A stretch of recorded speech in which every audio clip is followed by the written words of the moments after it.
ان تنصروا اللہ ینصرکم ویثبت اقدامکم، اللہ رب العزت کی مدد کرے گا اور تمہارے قدموں کو جما دے گا. لیکن ضرورت اس بات کی ہے کہ اس جذبے کے ساتھ اسلام کو اختیار کیا جائے، جس محبت اور جس جذبے کے ساتھ ہم تذکرہ کرتے ہیں حضرت سیدنا حسین رضی اللہ عنہ کا. دستار ختم کرتے ہوئے میں اشاروں میں عرض کرتا ہوں، بات کو سمجھیے کہ جس طرح 7 محرم الحرام کو یزید کی فوج نے حضرت سیدنا حسین رضی اللہ عنہ اور ان کے اہل بیت پر پانی بند کر دیا تھا اور پہنا لگا دیا تھا. تیاری ہے ہر چیز پر پہنا بٹھا دیا جائے، تیاری ہے کہ آپ کے دائرے حیات کو کم کر دیا جائے، تیاری ہے کہ آپ کی ہر چیز پر پابندی لگا دی جائے، اور پھر امتحان ہو کہ آپ کے اندر کتنا صبر ہے، کتنی استقامت ہے، اسلام کو لے کر آپ کا جذبہ کیا ہے. نوجوان سنت کے کس قدر دیوانہ ہوتے ہیں. کہیں مسلمانوں کے اندر تو اسلاموفوبیا نہیں گھسا ہوا ہے،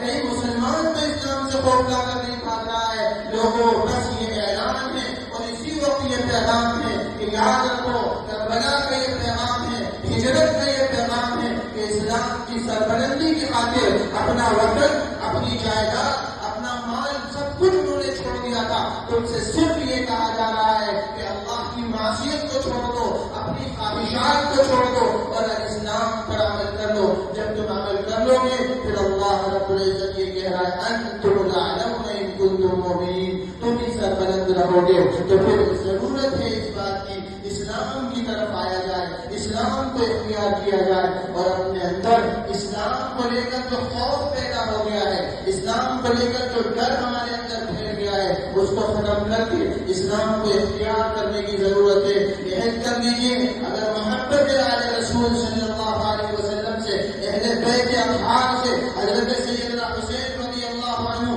اور ان کے نانا حضرت محمد رسول اللہ صلی اللہ علیہ وسلم سے، تو پھر قرآن کہہ رہا ہے لقد کان لکم فی رسول اللہ اسوۃ حسنہ. تو پھر عہد کر لیجیے کہ کوئی سنت ہمارے ہاتھ سے نہیں چھوٹے گی. اگر سنت پر عمل کریں گے، ہم قرآن کو اپنی زندگیوں میں نافذ کریں گے، ہم اسلام کے ہر حکم کو اپنی زندگی میں، اپنے گھر میں، اپنے محلے میں، اپنے خاندان میں نافذ کریں گے. اور جو پیغام اس وقت کی انسانیت کو نبی پاک علیہ الصلوۃ والسلام نے سلامتی کا دیا تھا، ہمدردی کا دیا تھا، محبت کا دیا تھا، وہ پیغام لے کر پھر ہم اٹھیں گے، شہروں میں جائیں گے، چھٹیوں میں جائیں گے، جھوپڑیوں میں جائیں گے، گاؤں میں جائیں گے، سب تک اسلام کے پیغام کو پہنچائیں گے. لیکن سب سے پہلے ہم سچے پکے مسلمان بنیں گے، اپنی اولاد کو مسلمان بنائیں گے، ان کے ایمان کی فکر کریں گے. اللہ رب العزت حالات تبدیل کرے گا اور پھر فرعون ہو یا نمرود ہو یا جہل ہو یا پھر اس کے بعد یزید ہو،